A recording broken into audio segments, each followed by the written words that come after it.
அன்பிற்கினியவர்களே, இனிய வணக்கம். லப்பர் பந்துன்னு ஒரு படம் வந்துச்சு. அந்த படத்தில் காளி வெங்கட் கதாபாத்திரம் எல்லாருக்கும் பிடிக்கும். கருப்பையாக்கு கிரிக்கெட் ரொம்ப பிடிக்கும். அதனை எல்லாரும் விளையாடட்டும் அப்படின்னு ஒரு அணி உருவாக்கி அதற்காக போஸ்டர் ஒட்டுறது, பேனர் கட்டுறது, நிதி ஆதாரம் திரட்டுறதுன்னு எல்லாம் பண்ணுவார்.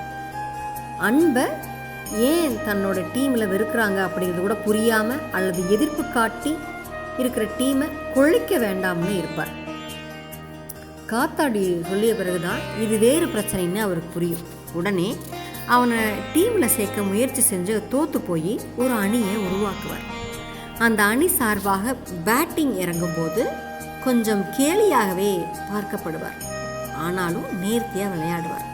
அப்போது அவருடைய பழைய சகாக்கள் கேட்பாங்க, என்னன்னா விளையாடுற அப்படிம்பாங்க. நான் விளையாட மாட்டேன்னு எப்படா சொன்னேன் அப்படிம்பார். அதனுடைய பொருள், தன் வாய்ப்பு இன்னொருவருக்கு சென்றால் அதனை விட்டு கொடுத்து விட்டு இது நம்ம டீம், புதுசாக வந்தவன் விளையாடட்டும் அப்படிங்கிற எண்ணம் மட்டும் தானே ஒழிய தனக்கு தெரியாது என்பது அல்ல.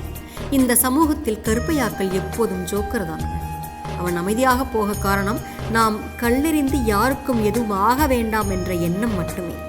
ஆனால் கல்லெறிந்தால்தான் தீர்வு என்றால் அதற்கும் அவர்கள் தயார்தான். கருப்பையாக்கள் உருவாக்கிய அன்புக்கள் அதிகம் இருப்பார்கள். அன்புக்கள் ஒருபோதும் கருப்பையா பற்றி பேசவே மாட்டார்கள். காரணம், அவர்கள் கருப்பையாக்கு வாழ்க்கை கொடுத்ததாக நினைத்துக் கொள்வார்கள். இது கருப்பையாக்கும் தெரியும். ஆனால் அவர்களுக்கு தெரியும் தன் பயணம் எதனை நோக்கிய.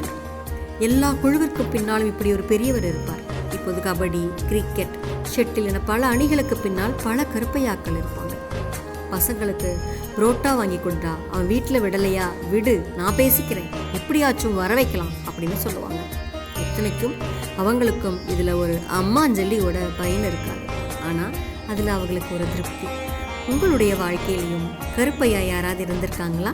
கொஞ்சம் யோசியுங்கள், உங்களுக்கும் புரியும். சரிங்களா? நாளை சந்திப்போம். தொழுமையில் மகிழ்வுடன் விஸ்டம் மெட்ரிக் மேல்நிலைப்பள்ளி செய்யாற்ற.